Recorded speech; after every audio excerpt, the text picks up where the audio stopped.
Once ఒక్కసారి వైఎస్ఆర్సీపీ అధికారంలోకి వచ్చిన తర్వాత టీడీపీ వాళ్ళు ఒక్కరు కూడా బయట కనవాలి అస్సలు. ఎప్పుడు మళ్ళీ ఎలక్షన్ టైం వచ్చేంత వరకు టీడీపీ వాళ్ళు ఒకసారి కూడా ఎలక్షన్ 1 year ఉంది అన్నప్పుడే వచ్చారే తప్ప అంతకు ముందు ప్రతి ఒక్కరు అమెరికాలో దాక్కున్నారు. అమెరికాలో వెళ్ళి దాక్కున్నారు కావచ్చు, వివిధ రాష్ట్రాల్లో దాక్కున్నారే కానీ ఏ ఒక్కరు కూడా టీడీపీ పార్టీ నుంచి ప్రజలలో దిగిన వాళ్ళు ఎవరు లేరు. ఈవెన్ చంద్రబాబు నాయుడు గారు కూడా చివరి నిమిషంలో వచ్చి ఎలక్షన్ చేశాడే గాని ముందు మాత్రం ఏనాడు కూడా ప్రజల మధ్యలో లేడు.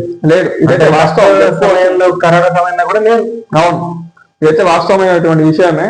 అసలు జగన్మోహన్ రెడ్డి గారు 11 సీట్లతో వచ్చినా గానీ విత్ ఇన్ 3 months లో కంబ్యాక్ ఇచ్చాడు. ప్రజల్లోనే ఉన్నాడు, ప్రజల్లోనే ఉండాలని ప్రతి ఒక్కరికి ఆయన ఆదేశాలు కూడా ఇచ్చాడు. ప్రజా సమస్యలు ఎప్పటికప్పుడు తెలుసుకుంటూ ప్రజల కోసం కొత్త కొత్త యాప్లు అన్నిటిని క్రియేట్ చేస్తూ ప్రజల కోసం ఆరోగ్యాలు కష్టపడుతూ ప్రజలలో ప్రజల కోసం నియోజకవర్గంలో పర్యటించే ప్రతి ఒక్క ఎమ్మెల్యేకి రక్షణగా డిజిటల్ బుక్ ని వాళ్ళు ప్రవేశపెట్టారు. అవును, ఎక్కడైనా ఎస్ఐ కావచ్చు, సిఐ కావచ్చు, లేదంటే అధికారి కావచ్చు, వాళ్ళని హింసించే విధంగా కానీ భయపెట్టే విధంగా కానీ ఏ కార్యకర్త మీద దాడి చేయడం కానీ చేస్తే అవును ఖచ్చితంగా వాళ్ళని డిజిటల్ బుక్ లో ఎక్కియండి వాళ్ళ పేర్లు.